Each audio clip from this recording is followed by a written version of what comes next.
introduction. Some of you know him as J Ben. His X handle is JMB underscore CU16.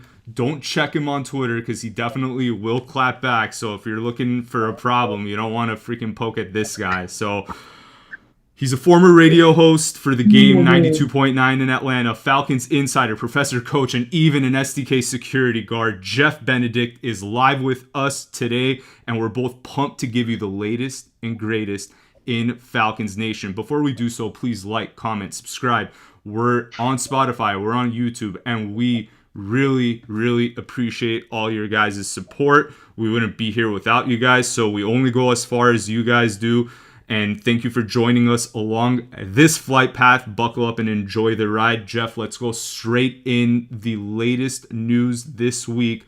And you let it be known before it started getting public was that the Miami GM is looking to move off Jalen Ramsey. Ramsey, of course, Super Bowl champion, 3-time All-Pro corner, and perhaps his days of being a shutdown corner are past him, but he could definitely provide leadership in the locker room, help get AJT to have that dog mentality. And that trio there, Bates, AJT, and Ramsey, that could be a nice trio for years to come. What are you hearing? Are we in on Ramsey? How realistic is this? Yeah, so earlier this week, I had posted that the Falcons were not interested in trading for him because the asking price was unrealistic, right? The Dolphins wanted a higher draft pick. I'm sure some of that probably has to do with almost kind of what we've talked about in the past episodes with Kirk Cousins and, willing to how much of that contract do you want the Falcons to eat, would determine kind of the draft pick they would take kind of thing. Same thing with Miami. I think, and you're a numbers guy. I'm not going to pretend to know any of that bullshit. But, he does have quite the cap hit, I think, this year. I think I've seen anywhere from 15 to 20 million. But I think the Dolphins are figuring out, and as are Ramsey's people, they're finding out that there's not as big of a market for him as I think they thought there was, right? And so now they're coming back to reality very quickly. I don't see him returning to Miami regardless because I think the two sides are really, really they didn't mesh well, right? And although it's not really the first time we've seen somebody go to Miami and it not mesh well, right? So when Raheem got the job in Atlanta, remember, like, one of the first guys to speak out about him was Jalen Ramsey. And I know I've had a couple Falcons fans hit me up and say, well, didn't he already want to trade away from Morris once? No, that wasn't the case. He wasn't happy in LA, but I don't think it had anything to do with Raheem himself, right? And again, when Raheem got this job, he talked about how much players loved Raheem more. So there's definitely mutual admiration there, and the Falcons would like to add somebody of that caliber to the locker room. Now I am, there's been a lot of talk this week, and I'm on that boat where I think it's time that Ramsey, and I think he's seeing it too, that he moved from safety to corner, a la Charles Woodson, right, to extend that career, not take as much punishment because he's not. I mean, he'll be 31 mid-season, right, and so 31, yeah, you're young, but not in football years, you're not, right? Like, that's a lot of wear and tear on the body. And so I don't think it's a short-term solution. I don't think this is a Band-Aid on a bullet wound type of scenario. I think there's a long-term prospect with trading for him, bringing him in, moving him positions to allow him to extend his career and maybe play out the rest of his career here in Atlanta. So somebody asked me today to put a number on it. I'm not going to say high enough because if I tell you 80% and it doesn't happen, you're going to come back and say, well, you said 80% again. So, there's conversations happening, right? I don't know, 40% maybe. And I think it all comes down to what is Miami realistically going to accept. Remember when they traded for him, they traded a tight end and a third-round pick to come get him. I'll fucking give you Kyle Pitts in a third-round pick if that's what it takes. You know what I mean? Like, it clears money off the books to bring him in, and we're good to go. Yeah.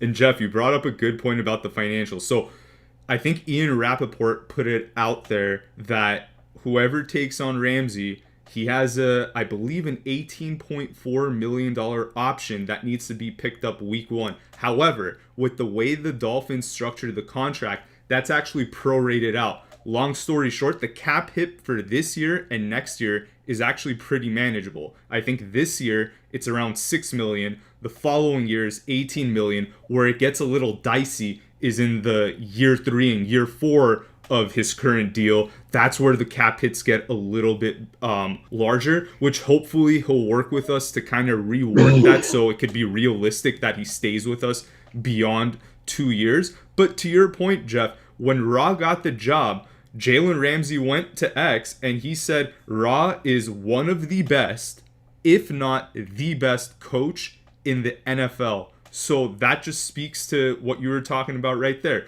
He clearly likes him. He clearly would like to play for him. And you and I go back and forth on some of Ra's game management stuff, whatever. But if you have a leader like that in the locker room, that could help Ra's message get to the younger guys in the team. Yeah, no doubt. And, I mean, hell, let's call it Magic City, get him some lemon pepper wings and bring him to Atlanta, right? Like, if we got to throw that in the deal, I'm sure we can make that happen too. But yeah, I just think a guy of that caliber who's been really good from jump, right? There aren't a lot of guys in the NFL who are elite as rookies, and he was elite as a rookie in Jacksonville, and he's continued that here to what is this, year 9 or 10 or whatever this is, 8, whatever this is for him. He's continued that. Again, is he 22? No, he's not. Has he dropped a step? Sure. Is he still better than most of the guys in the NFL? Absolutely, right? So. Whether he was coming to Atlanta or not, that wouldn't change how I feel about him. He's still an absolute dog. And he's still a guy that if you have the option and you have what they want to bring him to get him, there's not a guy in this draft that you're going to take in the 4th round that's going to be as good as he is for the next 4 or 5 years for you. No way. I don't care who that is. And you can give me the list of guys that the Falcons have drafted in the 4th round, like Drew Dahlman and guys who are no longer here. That's all fine and dandy. None of them have played up to that potential, right? None of them have played to that level. So for me, if you've got to give up a 4th round this year, or you got to give up a 3rd round next year, whatever it is, yes, I even said I would give up a 3rd round in 2026 for him, right? Like I absolutely would, because it's not every day you get to bring a caliber of that guy into your organization. And so for me, I jump at it. To me, it's a no-brainer. For me, it's beyond the production on the field. It's the fact that AJT, he's really good. We saw him lock up Terry, right? Second to last game of the season. Terry couldn't do jack against AJT. However, where AJT struggles, and Falcons fans that watch closely know this, is against bigger receivers. I remember Michael Thomas just having his way with AJT, like if it was not like a year or 2 ago when Thomas like hadn't played for like 2 years, he comes back in and just smokes AJT. I want Ramsey to have to mentor him, to sort of say like, hey, like no matter what you got to believe you're the best corner in the league. AJT he was already great. In my opinion, he's above a Pro Bowl level, but I think Ramsey could take him to that lockdown, shutdown guy. Yeah, and just having a guy like that in that room, right? I mean, a Super Bowl winner, all pro, is on his way to being a Hall of Fame type player. I mean, he's got to give a couple more years. But the aura that you bring into that locker room, absolutely. You can't pay for that. You can't buy that. You can't develop that. Guys either have that or they don't, and he absolutely has that. Yeah, and for those of you that want to see what the aura is like in the Falcons locker room now, just watch Kyle Pitts' podcast last week when he thought a successful season was getting to the first round of the playoffs. I promise you Jalen Ramsey is going to tell everybody anything short of a Super Bowl is a failure, and that's the attitude that we need to have. And if they win a Super Bowl, I'll call Magic City myself personally and make sure everyone on the team gets lemon peppers for life, because we need that, man. But let's move to the next topic. Jeff, the Falcons top 5 at pick 15. We talked about it during the pod last week. You mentioned it over Twitter. I think that the 1A, 1B, will count this as one person. If they miraculously fall, was Abdul Carter and Jalen Walker, right? Then 2 through 6, so the next 4 that all have a chance of falling down there: Kelvin Banks, Armand Membu, offensive tackles. Probably what the chat doesn't want to hear right now. Probably what the Falcons fan base doesn't want to hear in general. Then you have Mykel Williams, Georgia guy, UGA, and then James Pierce, University of Tennessee. So what are we hearing? What are you hearing this week? Has that changed at all? Is that still the top 5? Yeah, that's still the top 5. Mykel Williams was their last, their window to interview and bring in guys closed. Mykel Williams was the last guy that they brought in. They also left the next day to go watch him do a personal workout. So they've seen him back-to-back days. There's a lot of interest there because when you look at that list, you really look at the tail end of that list with Williams and Pierce. Those are probably going to be the 2 guys that are available at 15. So if the Falcons are kind of under the impression that they're not going to be able to do a trade and move up like they're looking at with the Jets a couple of weeks ago, you have to start looking at realistically who's going to be available on that list at 15, right? And so, you look at Williams, Pierce, those are the 2 guys. Starks is probably still going to be there. Green will still be there. But, again, Green is a guy that, in past years they've taken the Jordan Davises, they've taken the red flag guys completely off their board. They did not do that this year with Mike Green. Mike Green is on their board. He's in their top 10. But he's not a guy that they're comfortable taking at 15. They like him, but they don't like him at 15. That's a guy that if all else fails, they attempt to trade back in the 20s to take a guy like Green, who will be available at that point. He's not a top 15 guy. As good as people think he is, and as good as he was at Marshall, and he did everything you're supposed to do, right? When you're an elite guy and you're playing against lesser competition, you're supposed to dominate, and that's exactly what he did at Marshall, right? Like he had a defensive year like Randy Moss did an offense 30 years ago at Marshall, right? Like he absolutely dominated everybody and everything they put in front of him. So, but again, the Williams and Pierce, those are guys that are I think personally are viable at 15. I think the other guys are gone. I would be absolutely shocked if Membou or Banks were still on the board at 15. That means a GM or 2 are getting fired in picks 1 through 14, right? Because they're not doing their job. And when you have tackles like that in the draft, there aren't enough elite left tackles in this draft. There aren't enough Tristan Wirfs in the NFL that you possibly pass on 1 or 2 of them. And so, if one of those 2 guys falls at 15, the Falcons would, I'm sorry, and this is going to piss people off, the Falcons would be absolutely stupid to not take a guy like Banks or like Membou at 15 to protect, in this case, the right side of Michael Penix, right? Like, and that's a plug and play. They don't have to learn how to be a left tackle. Plug and play. The mannerisms, the characteristics stay the same. They're good to go. But when you look at the realistic defensive side, the Mykel Williams seems to be. If it was me, that seems to be the guy that I would kind of zero in on if I'm a fan. Start looking at his tape, start looking at what he brings, because he's going to be the realistic guy. And then Pierce obviously will be there as well. Pierce probably somewhere talent-wise falls between, I would say, 18 and 24, 25. Mykel Williams is probably the same. So if those guys are there at 15, you're probably looking at either one of them if the guys ahead of them aren't available. And if something is weird and all of those guys are gone, the Falcons will absolutely move back in the draft because they're not going to take a guy like Mike Green at number 15. And even though they might like Green and have him in his top 10, is the reason why they wouldn't just take him at 15 because they feel like they could get him if they traded down 5 picks. Is that the logic there? Yes. Okay. They don't view him. I think everybody, including the Falcons, views him as a first-round pick, right? Even though the NFL doesn't have a lottery system, the top 12, 13 picks in the NFL draft are lottery picks, right? Like those are guys, you take guys in the top 13 that you view as potential Hall of Famers. That's what that is, right? You take guys in the first round that can be franchise changers at their position in the first round. The top 20 in the first round. 20 through 32, those are the high-end guys in the draft. Those are guys that you expect to come in and start day one, and they have an all-pro, they have all-pro type talent. I think Mike Green has all-pro type talent. He's not a defensive changer. He's not going to come in and change the defense. And the same can be said for Mykel Williams, right? Like I don't know if he or Pierce come in and do that, but they view them as a higher level talent than Mike Green at this point.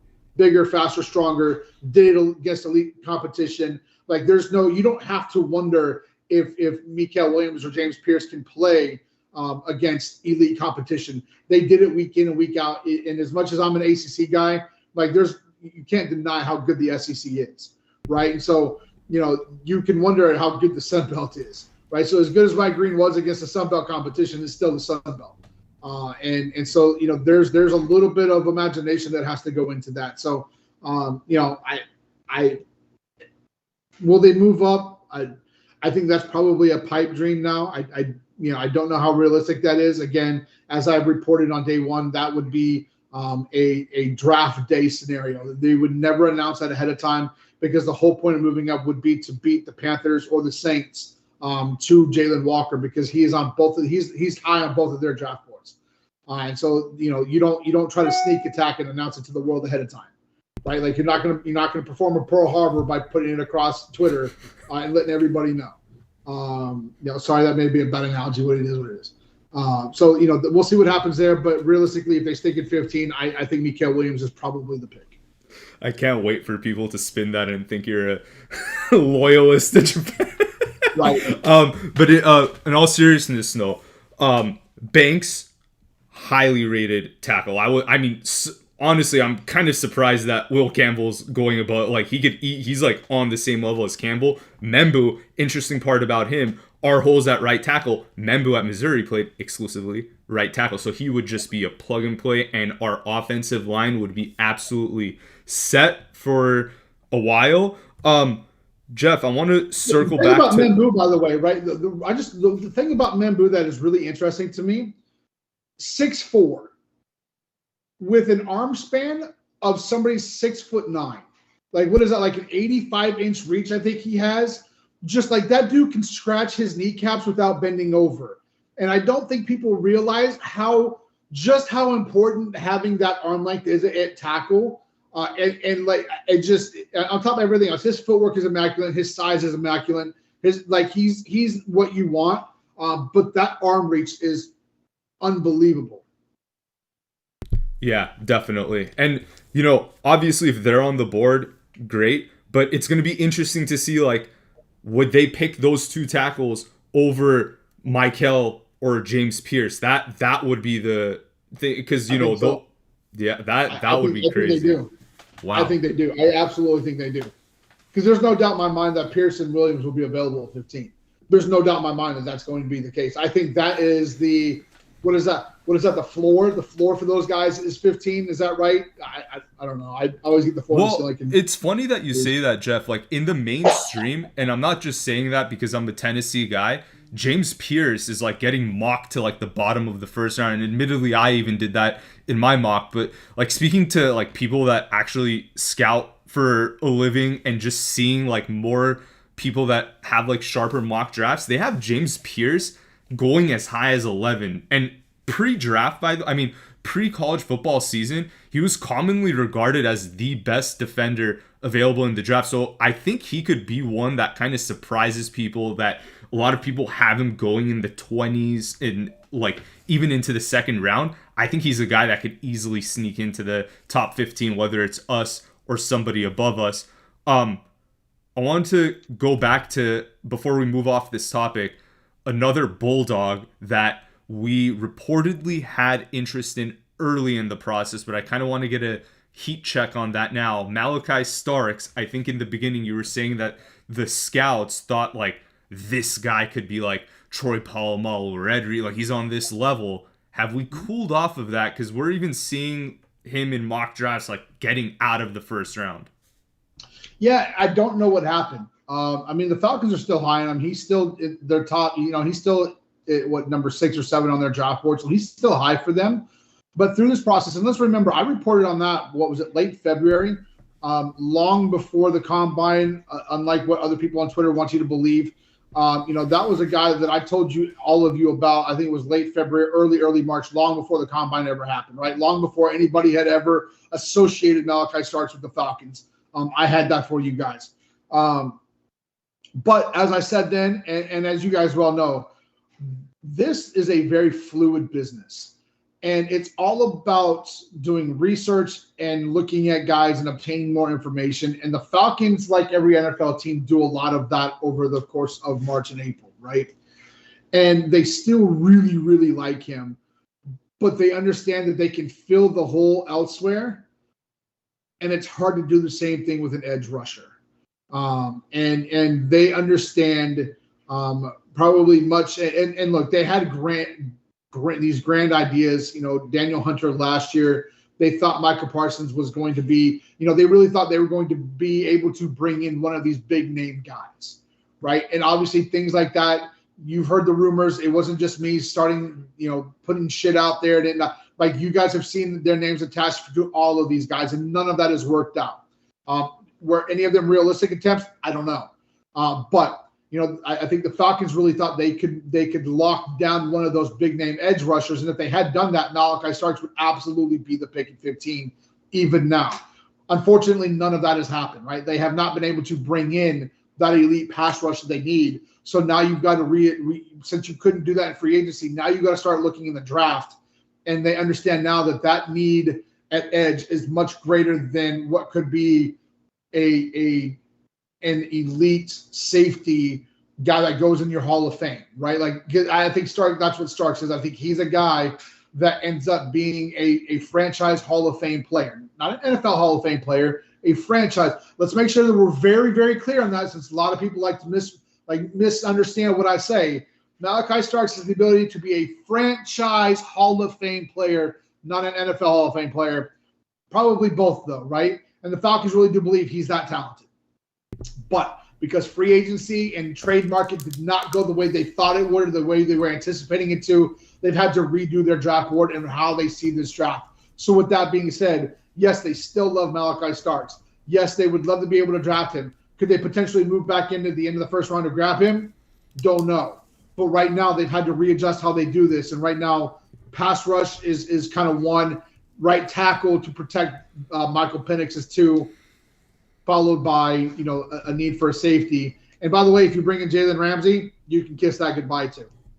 Yeah, definitely. I mean, that pretty much solves the need. But question for you: if we take a pass rusher at 15, do you think there's a scenario where Hendrickson's not getting his deal done over the summer and the Bengals are more willing to get off of him? We trade a 2026 second maybe and just have we have Leonard Floyd, possibly Michael Williams, two Georgia guys, one will mentor the other, and then bring in Hendrickson in that mix. Do you think that's possible? 100%. 100%, especially with the Bengals, after they all felt really good about each other. They're all giving each other high fives and pats on the back after, bringing back, T. Higgins and what's his name? And they really felt like they could do what? Yes, Ja'Marr Chase. And Ja'Marr Chase, right?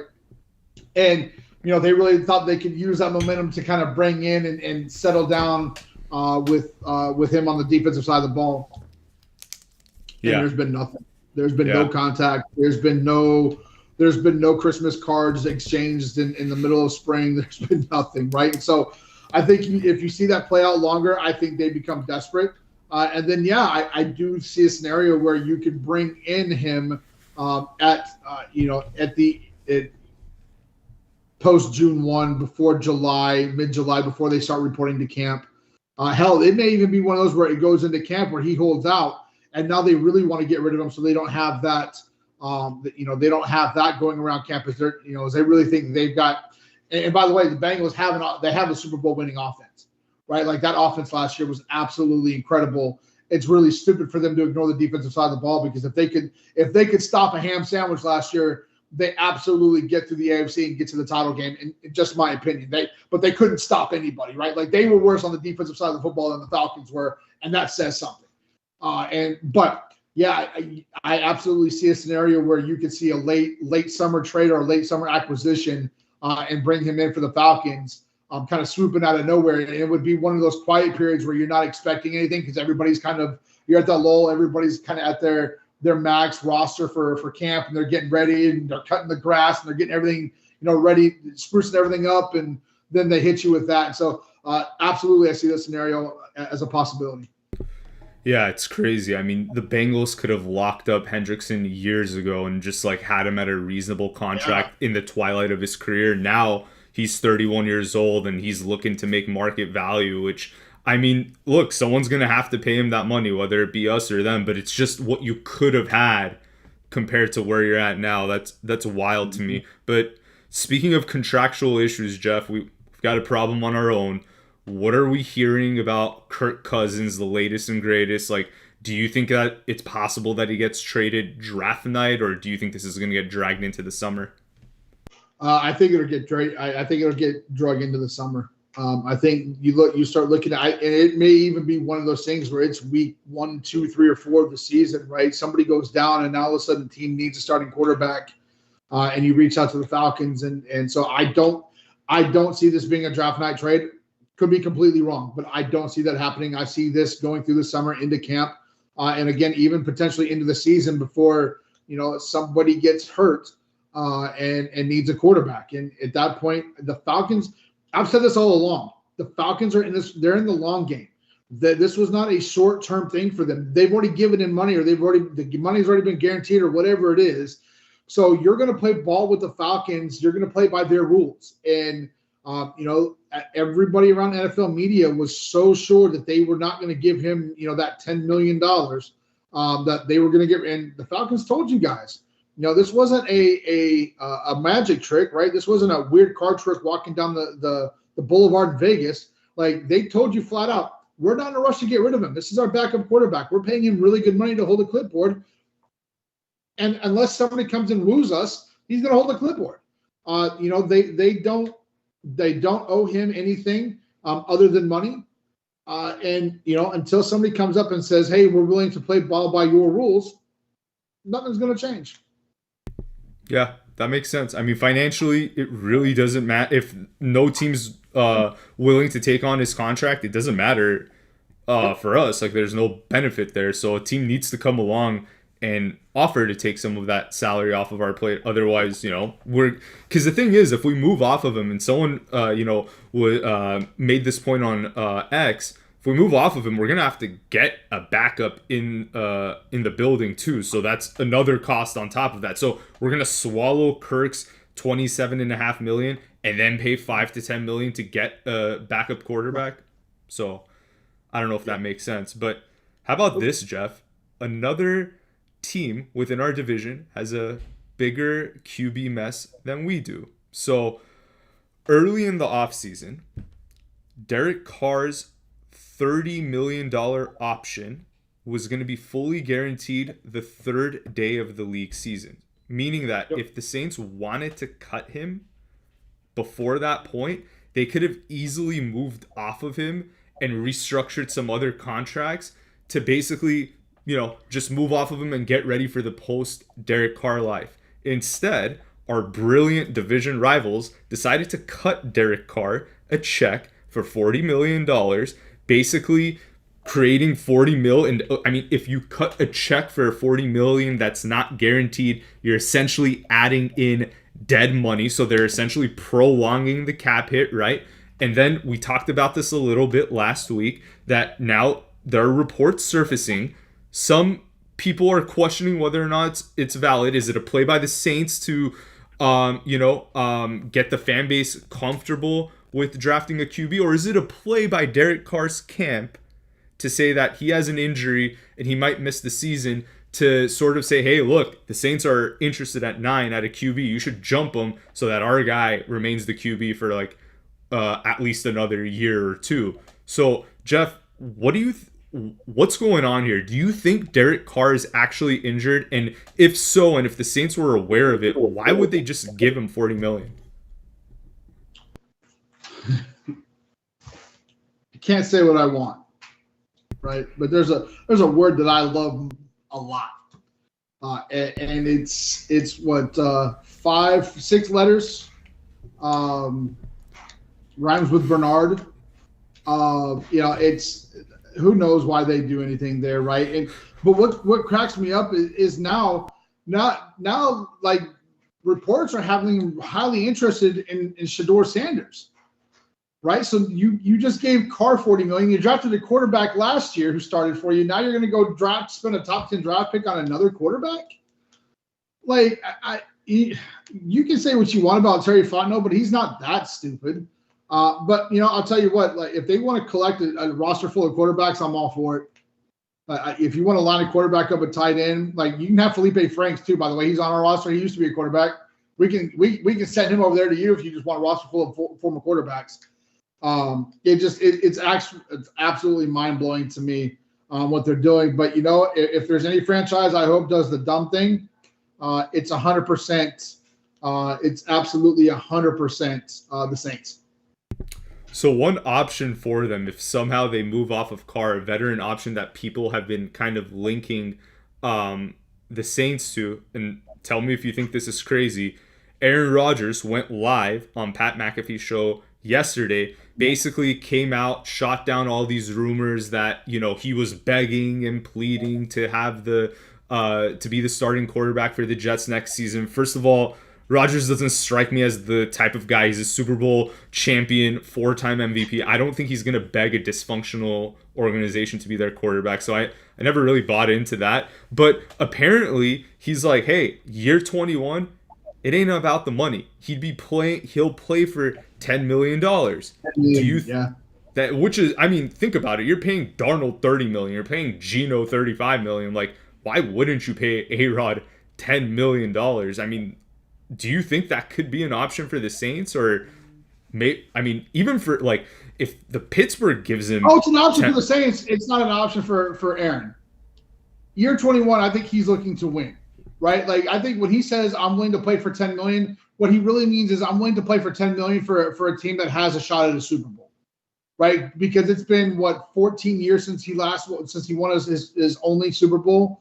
And people love to talk about how he's the greatest quarterback ever, but that one Super Bowl hangs over his head almost like, and in my opinion, one Super Bowl for Aaron Rodgers is worse than 0 Super Bowls for Matt Ryan. I'm just saying, nobody considers Matt Ryan to be the greatest quarterback of all time. And I think if you put a poll out there of about 100 people, 80% of them would tell you they think Aaron Rodgers is better than Tom Brady, right? That Aaron Rodgers is the greatest quarterback of all time. We've all heard it. I'm not making this up. No, they talk about how. No, I've seen that too. Yeah. There are some people that truly believe he is the greatest of all. It's for sure Brady, but I think it's more that like he's one of the greatest throwers, the most accurate, because like his completion percentage is super high.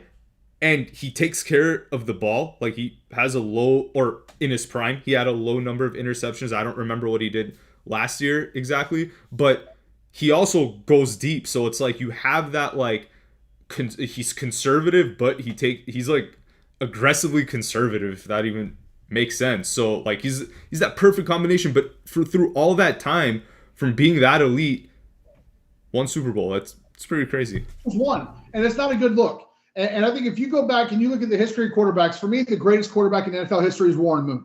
I have said that, and I will continue to say that. Give Warren Moon one Super Bowl, you talk about him completely different, right?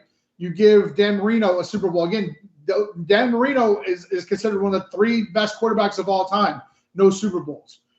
I think you have to start talking about, if you're going to tell me Aaron Rodgers is the greatest quarterback, you got to tell me why.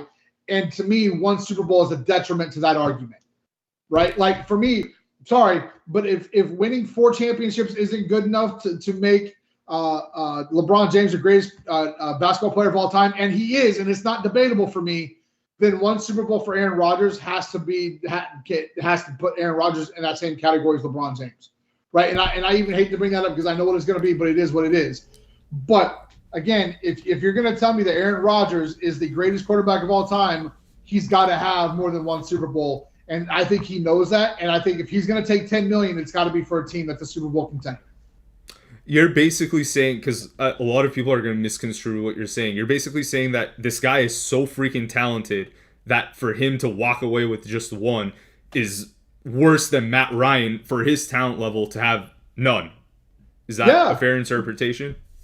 Yes, because nobody considers Matt. Like if you ask people, is Matt Ryan a top 10 quarterback in NFL history? Answer is no. Is Matt Ryan a top 20? That's not my answer, by the way. I'm just saying the general consensus. Is Matt Ryan a top 25 quarterback of all time?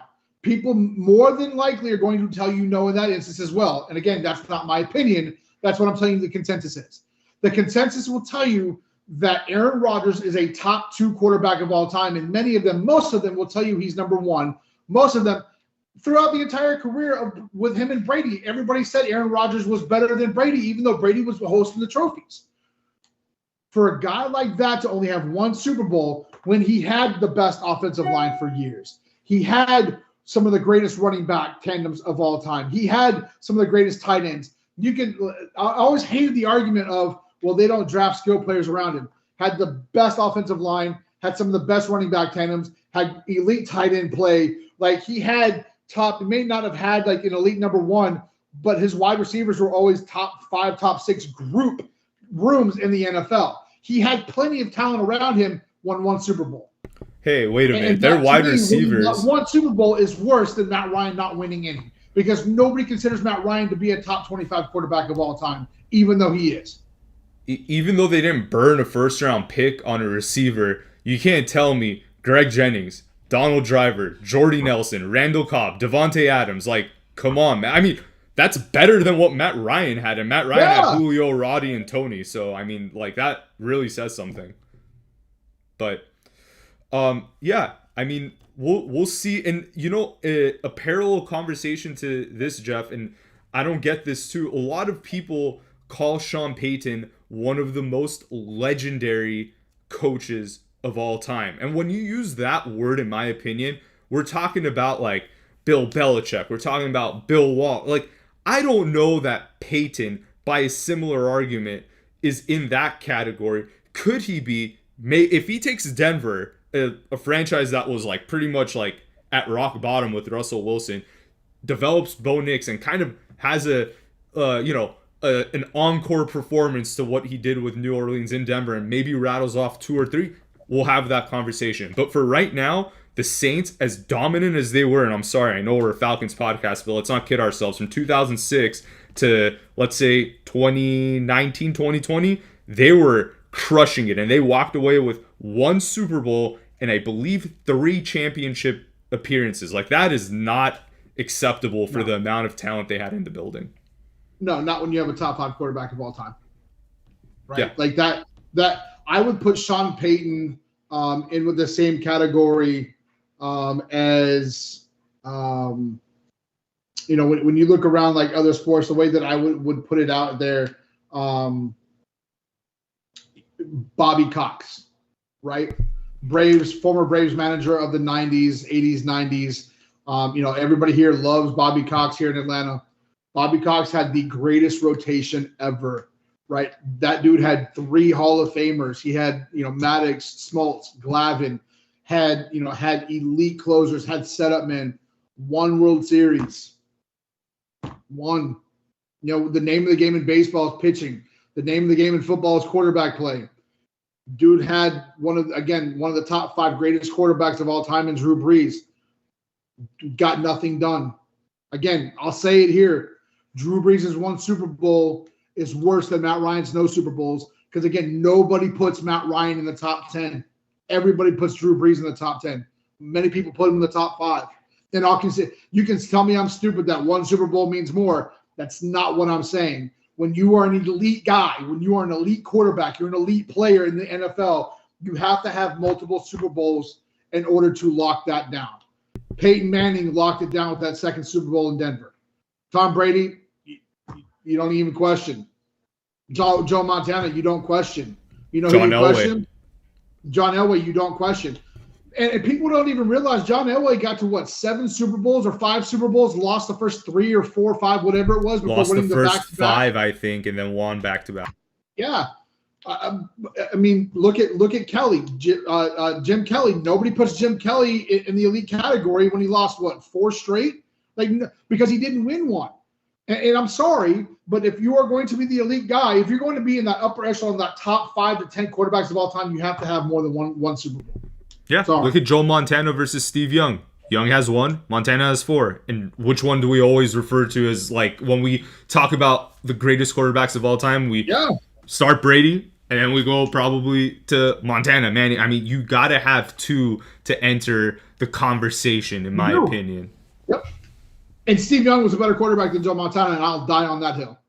Maybe it's because of my age, and Steve Young is my favorite all-time NFL player ever, but he was better than Joe Montana, but he doesn't have – which one of the most iconic Super Bowl memories I have of my lifetime is Jerry Rice pulling that proverbial monkey off of Steve Young's back, because that's how much getting that Super Bowl meant to him, but it wasn't enough to have him in the conversation as even the greatest 49ers quarterback of all time. Right? And so to me, if you're going to be an elite quarterback and you're going to be among the top 10 all time, you have to have more than one Super Bowl. And so it gets kind of drawing this back and going all the way back around. That to me is what Aaron Rodgers meant. He'll play for $2 million for a team contending for a Super Bowl. Yeah, he gets that second one. He's gonna step above Favre. He's gonna enter a different stratosphere, in my opinion. He gets a third one, then maybe we start talking about him being better than Manning. Right. Agreed. Completely agree. Let's shift gears, Jeff. We're going to end with talking about Knoxville, and then we'll also hit on your Tigers, and we'll jump into the chat after that. So last week we started talking about how Nico Iamaleava, Tennessee, or whatever you want to call his last name, how he essentially missed the Friday practice. Then Coach Josh Heupel came out and said he's off the team. Well, later on after the podcast, it was rumored that I'm based in LA. A lot of my coworkers that are UCLA fans, they see a big, UT like poster next to my desk. And they're like, hey, what do we need to know about this guy or whatever? So, everybody in SoCal's pumped up. They think they have the next greatest thing at quarterback. But from just a specific, let's just talk about what Nico did, okay? He went from making over $2 million in a state with no income tax in Tennessee, an SEC school who, if he stayed and took a leap, this year, would probably make the playoffs in a 12-team format again. I don't think that's anything crazy, and he could have probably redeemed himself if he had a postseason run. Perhaps he could have worked himself into an early day 2, late day 1 type of guy in 2026. However, now he's in UCLA. Their program is absolutely garbage. Their offensive coordinator, I don't think, has called a play in college football yet. So he's going to a very inexperienced team. Not only that, but if you're thinking that he has financial benefits there, he's making less gross than what he was in Knoxville. So he's making $1.5 million in UCLA. By the way, I live in LA. Cost of living here compared to Knoxville, I don't care what sites tell you, especially Brentwood, Santa Monica, those are the most expensive parts of LA. You're looking at, I wouldn't be surprised if it's more than double. And I saw some people saying, why wouldn't you want to live in LA? Let me tell you, as an LA native, this freaking place has gone to absolute shit. Everything's dirty. We have potholes everywhere, homeless everywhere. Knoxville is one of the most, and I guess I'm kind of biased, but it's one of the most beautiful places in this freaking country, man. Super clean. People there are so friendly. I don't care. If it wasn't for my family and my friends out here, Knoxville 10 out of 10. But I'm more, I lean more, I like the South more than I do here. You guys can tell probably from the way I'm talking about it. But Jeff, bottom line, is this a colossal mistake on Nico's part? So it's not a colossal mistake on his part. He had nothing to do with this, right? He was the pawn in all of this. His dad, and let's remember, his dad screwed over UCLA once already, right? Let's remember, younger brother was committed to UCLA and on signing day flipped to Arkansas, of all places, right? Dad doesn't view his two sons as sons. He views them as like his golden goose, his golden geese, right? And I think he thinks his son's talents are far greater than they actually are. Are they talented? Of course they are. Are they? I said this to my best friend the other day, and I was like, can we start a list of guys who are supposed to be better than Trevor Lawrence and aren't? Right? Coming out of high school, Nico was supposed to be better than Trevor Lawrence. He's not. Even entering year 3, he's not even close to what Trevor was as a freshman. Quinn Ewers, was the year after, was what, a year or two after Trevor is literally listed as the greatest high school recruit of all time. His college career never amounted to what Trevor accomplished in one.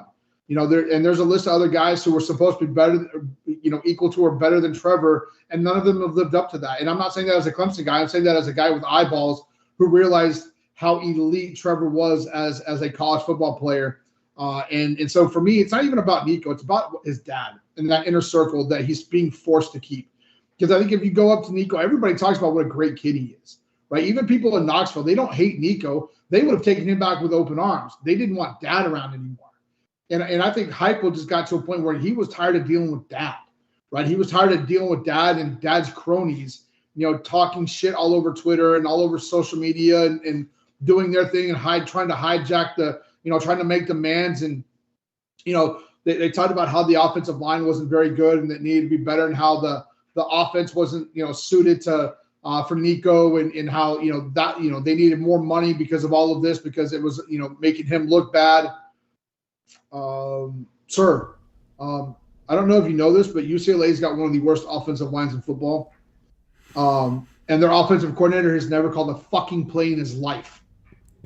One person in the chat, Jeff, mentioned that in the Big Ten, UCLA ranked 16th in sacks allowed. So if you thought the UT line was bad, you don't even know what's about to come at UCLA. November 15th, they're going to be playing at Ohio State. So let's see what Nico does when he returns back to What happened Columbus. The first time they played? What happened the first time they played, right? Throw that game in there. Throw Georgia in there. Throw Bama in there. He has one total touchdown across those 3 games. And you brought up the stat last week. I think he had 9 total touchdowns against SEC teams, but was it 4 or 5 of them came against Vandy?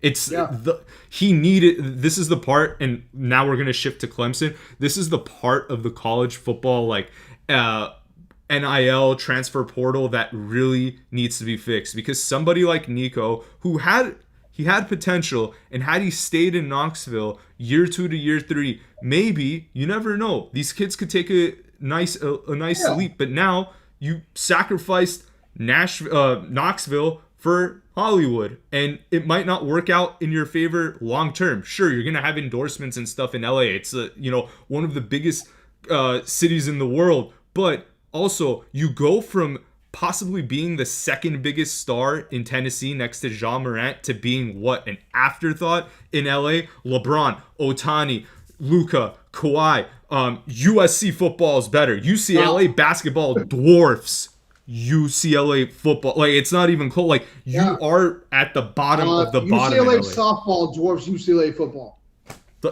It's not a serious program. It's just that you go from a place where football is everything, and go listen to Theo Vaughn's interview with Lane Kiffin. Knoxville, Tennessee, these people live and die for that. Is the only, aside from the Knoxville Smokies, which is the minor league team of the Cubs, there's really nothing else to do there. They live for UT football. So you go from a place like that where you're basically, you got Dollywood. Come on, man, stop hating.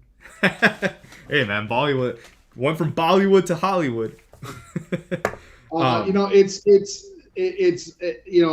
Look, I think the biggest mistake though was the money part of this. At $1.5 million, he's going to bring home roughly $750,000, $800,000 after everything is said and done. Where you were going to bring home more than $2 million.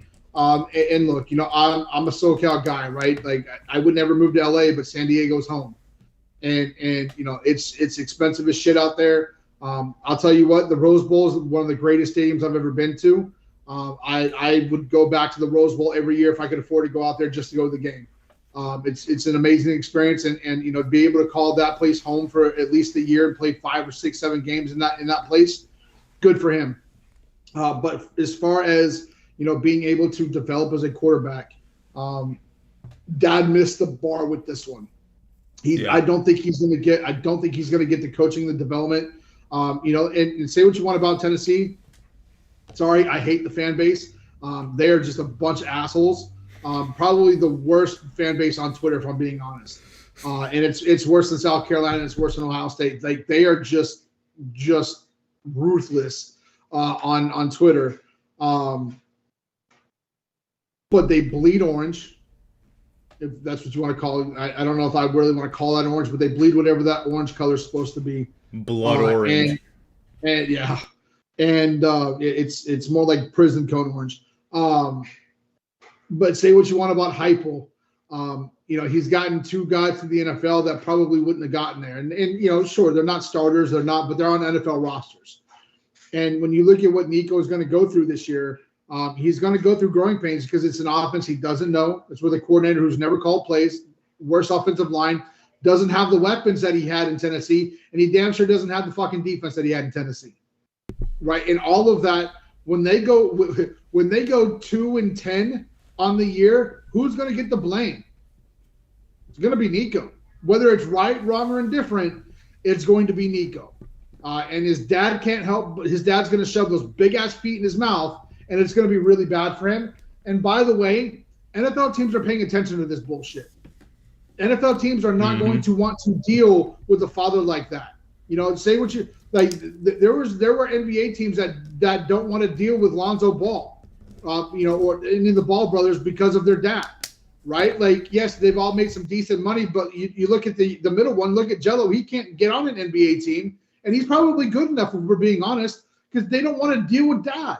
The other 2 are just so immensely talented that they don't really have a choice. But you look at the guy who's probably good enough to be the 10th man on a bench. He can't get the opportunity because nobody wants to deal with dad. And Daddy Ball looks a lot better than Nico's dad. Nico's dad is fucking ridiculous. And again, I can't say what I want to. He's absolutely ridiculous, and he doesn't realize his antics are costing his kids opportunities at the highest level. There's your new R word, Jeff. Ridiculous. But going back, I mean, you're talking about how NFL teams are taking notes. Ashton Genty probably had every single offer in the world to go play for Georgia, Bama, but what did he do? He stuck at Boise State, and I think that speaks volumes. And that's probably, when you're talking about leadership qualities, like, I'm going to go down with my guys, like that. If he gets picked in the top 10, which I'm pretty sure he will, he could even go as high as 5 to Jacksonville. I think him sticking at Boise State would work in his favor and implicitly lead to more money. But speaking about the transfer portal, Jeff, the clip started circling the web earlier today with 2 Clemson players. I believe one of them was Peter Woods, who's a standout defensive tackle. We'll talk about him too. But basically, him and this other dude, which you can shed light on his name, we're talking about Dabo's reluctance to use the transfer portal. More like a, let's not rely on this, only if it's necessary type of approach, which I think sets Clemson up nicely, because once all these rules start to come in and salary cap or whatever, Dabo's going to have the program in place. He's going to have a bunch of loyalists. He's going to know how to navigate into that system, as opposed to let's go out to war and like win an auction, right? Like, he's trying to I think he's thinking a little bit ahead and not getting caught up in the flurry of this. Will they lose a prospect or 2? Sure, but are those people you wanted on your team? Probably not. Jeff, like, what do you think? What do you think Dabo's mindset is this season? And do you think that, like, it seems like the Clemson team is a close-knit group? Do you think that they could, make a run at this next year? So yeah, Peter Woods and TJ Parker were on the pivot and talking about that, and those are 2 guys that are going to be top 10, top 15 draft picks this year as underclassmen. Not underclassmen, they'll be juniors. Peter Woods will probably be a top 5 or 6 draft pick. TJ Parker will be a top 15. Both of those guys came to Clemson from Alabama. They turned down Auburn. They turned down Alabama repeatedly. And by repeatedly, I mean those guys have been SEC teams from LSU, Auburn, Alabama, Georgia. They've all made a run at both of those guys during their time at Clemson. But they alluded to it on the pivot. They talked about how this was family, and they talked about how Dabo poured into them as young men, not as football players. And that's a message that Dabo has had from day one. If you know Dabo, and I'm lucky enough to, I don't have a relationship with him, but I do know him, and we have had conversations in elevators and things like that. And I'll tell you, here's what I'll explain about Dabo. during our various travels, we've gone to bowl games, we've gone to away games, we stay at the team hotel, we do some really cool shit. 5 years apart, he recognized my son in an elevator and remembered his name.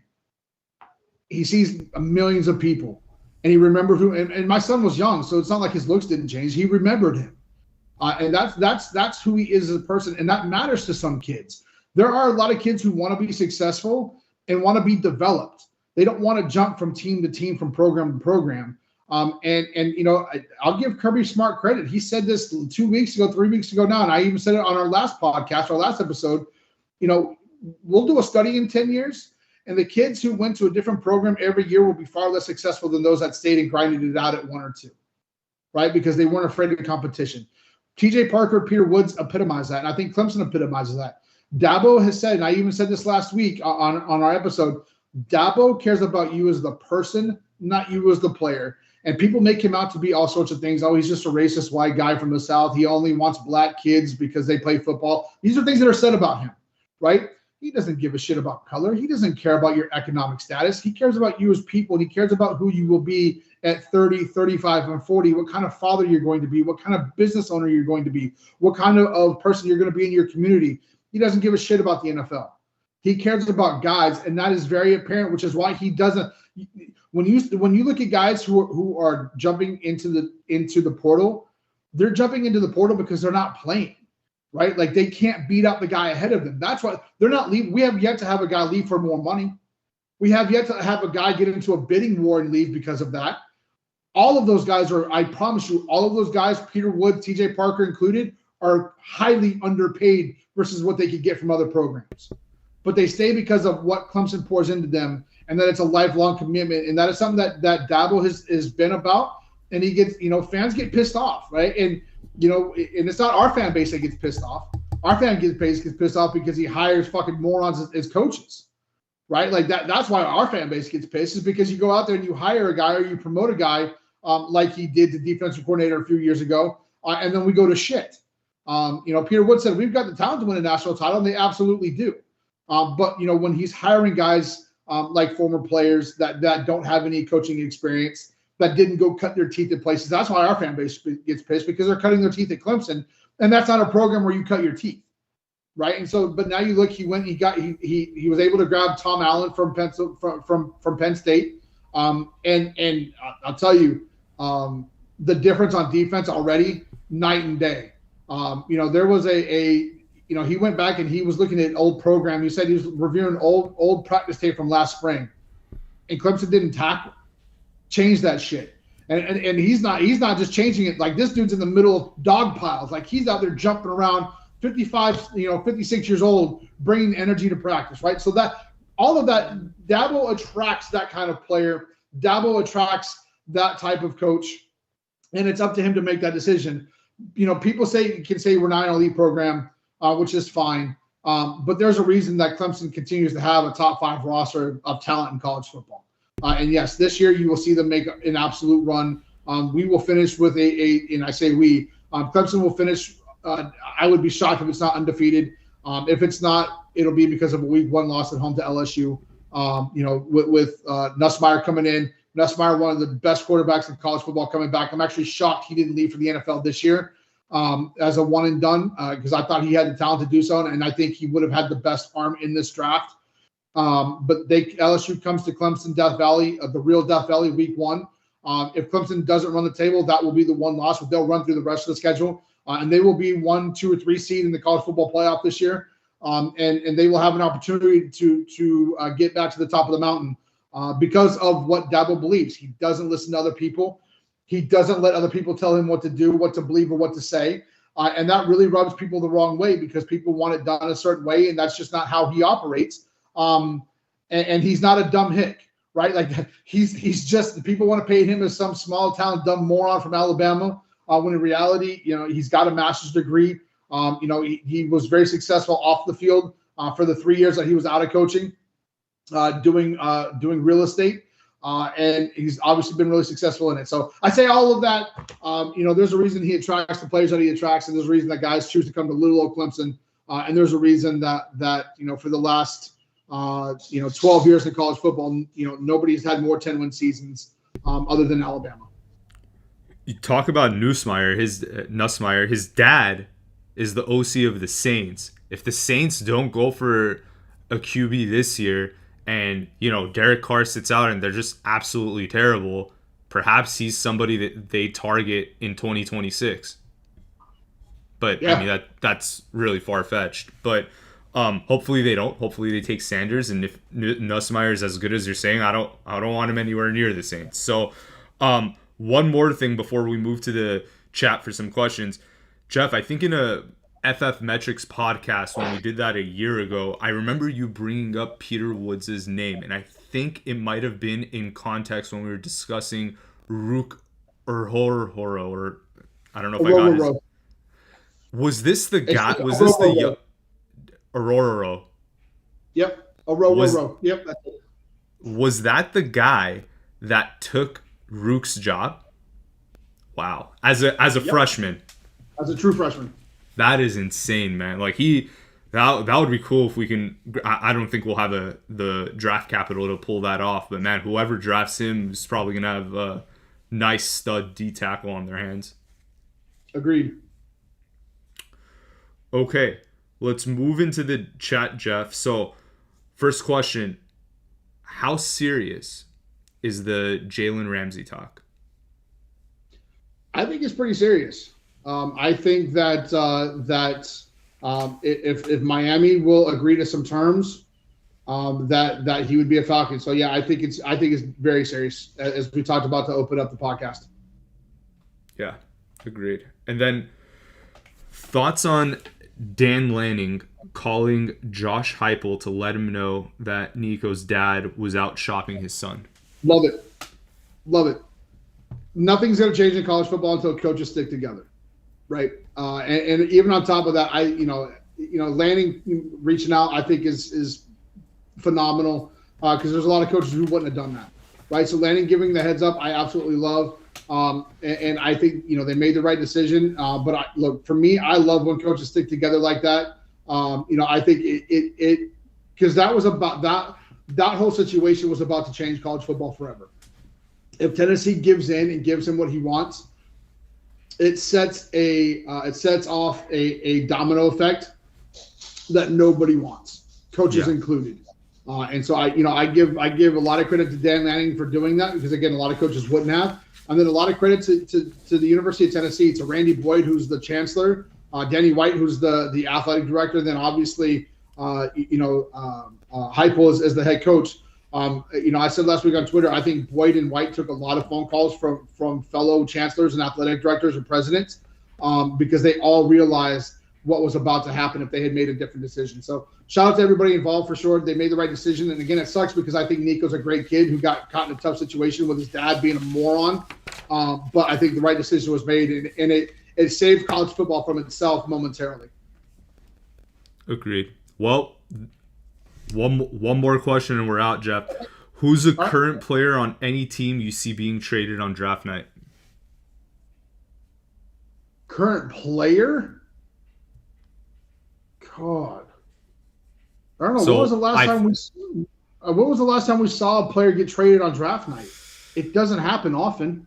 Not a current player. No, it's you. I mean, It's obviously picks being moved around and maybe like a backup player. I don't know. Maybe in day two, but not. What was that, Jeff? Maybe T.J. Watt because apparently things have soured in Pittsburgh. Yeah. But yeah, we just don't see players traded a lot. I mean, picks will be traded. There will be some trades for sure. I don't know if that's what they meant. But yeah, players typically don't get traded on draft night in the NFL.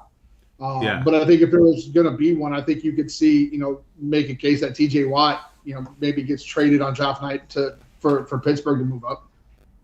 Yeah, that's realistic, but we'll see. I mean, like you said, like it's not likely, but I think he's one of the guys that are a candidate. Maybe Hendrickson. I don't think Kirk, for example, would be traded on draft, especially in the middle of the first round. I think what would need to happen is if he's traded during the while the draft's happening, it's probably going to be day 2 so that he can confirm whichever team he went to didn't draft a young QB. So with that, Jeff, we're wrapped for today. We'll be back next Friday, similar time. We'll have our round 1 reactions. If you guys haven't subscribed already, please subscribe to the channel. We're on Spotify. Drop us a comment, like. We really appreciate your guys' support, and we only go as far as you guys take us, so we really appreciate all you guys coming together. Falcons Nation, we're going to try to give you guys the new, the latest and greatest, and yeah, looking forward to seeing you all next week.